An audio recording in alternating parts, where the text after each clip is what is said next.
Hey Anthem, Buddy and Josh here. We're coming to you again from church. What we had hoped to do this week is just to take some time every day with me and a different staff member, and that we could spend time with you guys doing the discussion guide daily and kind of reflecting upon how life is impacting us, how the discussion guide kind of stirred up thoughts within us, and then how the daily scripture reading is impacting us as well. And so, Josh, take it away. Apparently I'm number one to Buddy, so I get to go first. And we're talking about isolated and alone. I'll be isolated and alone after that comment. So, and reading through this, probably one of the first things that stuck out to me with the isolated and alone was how it's not the first time God's people have found themselves sheltered in place and being able to reflect back on the previous times that God has brought them through dark days or weeks or months or whatever it was that God's brought them through, and using that to reflect on my own, and that God has this, and we'll see what happens. Yeah, I was just joking with Josh. I just got a gym membership like a week or two before this all happened, and now that's done with. So, done working out for my lifetime. Lesson learned.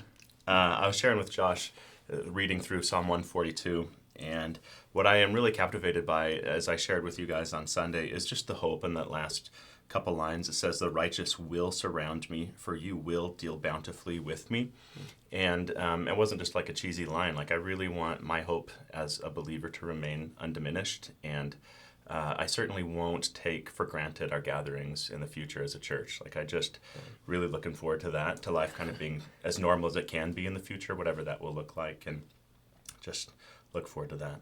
Josh, you have any other? It definitely feels an emptiness here as I go around the building and then cleaning and just seeing how the lights are off, or just rooms are empty and there's just a void. You can definitely feel it, and it's kind of looking forward to that when the righteous will surround me again, and think, okay, let's get ready to get people back in here. Yeah, when that time comes. Yeah, and I like the get ready. Like, it's not just waiting, not just hoping, Totally. but like doing the work to be prepared, not just like obviously preparing a building, but even as David did, like preparing our hearts. Like, what does God have for us now?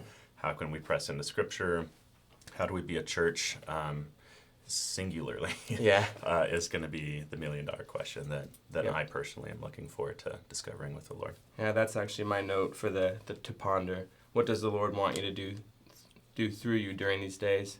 And I felt like my family, my wife and I were working on our backyard to get it ready for this spring and gardening, and but also to create a space for people to come over once we can have family back over, and kind of just that with our souls too, to create a space for God now, but also prepare for what's coming and be ready for that. Yeah. Hey, thanks Anthem for checking in. We would love to hear your feedback as well. Catch us on the social media, email us through the website, portals. We would love to stay connected. So thank you guys. Bye.